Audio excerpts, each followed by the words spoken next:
Selamat pagi pemirsa, kembali lagi bersama saya Putri Amuhu dalam berita terkini. Curah hujan tinggi yang mengguyur sejumlah wilayah dalam beberapa hari terakhir kembali memicu ancaman klasik yang tak kunjung usai, yaitu bencana banjir.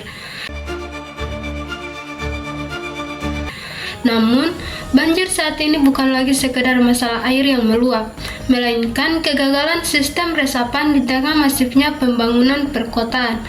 Bagaimana seharusnya kita bertindak agar siklus tahunan ini tidak terus memakan korban? Berikut laporan selengkapnya. Banjir besar kembali merendam sejumlah titik vital di Indonesia. Di Jakarta Utara, fenomena banjirop atau luapan air laut terus mengancam akibat penurunan permukaan tanah yang mencapai 10 hingga 12 cm per tahun.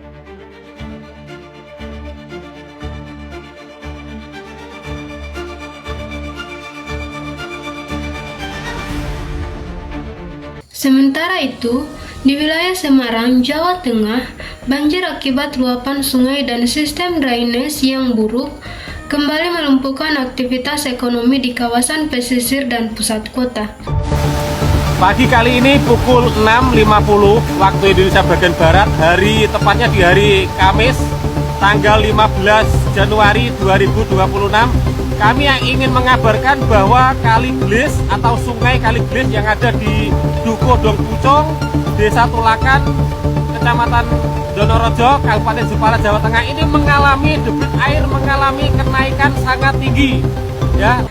Tak hanya di Jawa, wilayah Dayakolot di Kabupaten Bandung tetap menjadi titik langganan banjir akibat luapan Sungai Citarum yang kehilangan daerah resapannya di wilayah hulu.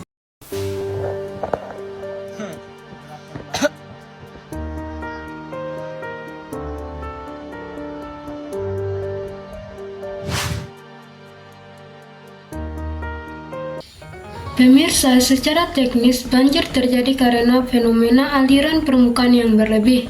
Di kota-kota besar, konversi lahan hijau menjadi beton membuat tanah kehilangan kemampuan absorpsinya.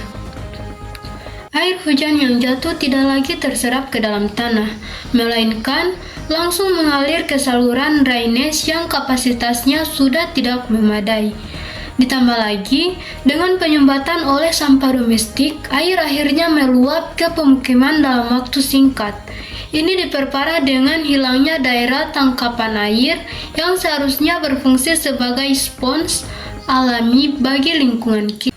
Merujuk pada rekomendasi Kementerian Pekerjaan Umum dan Perumahan Rakyat serta BNPB, terdapat beberapa langkah pencegahan mendesak yang harus dilakukan.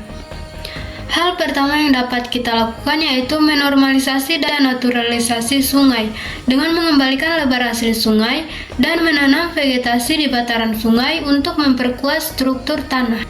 Selanjutnya yaitu kita dapat melakukan pembangunan sumur resapan dan biopori. Di tingkat rumah tangga, pembuatan lubang biopori sangat krusial untuk membantu air hujan meresap kembali ke dalam tanah, bukan dibuang ke dalam selokan. Selanjutnya yang dapat kita lakukan yaitu dengan melakukan gerakan bebas sampah ke sungai. Menghentikan kebiasaan membuang sampah ke aliran air yang menjadi penyebab utama pendangkalan sungai.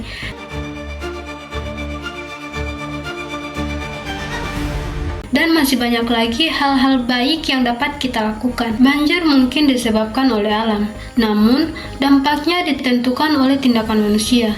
Memperbaiki drainase dan berhenti membuang sampah ke sungai adalah investasi terkecil yang bisa kita lakukan untuk keamanan masa depan.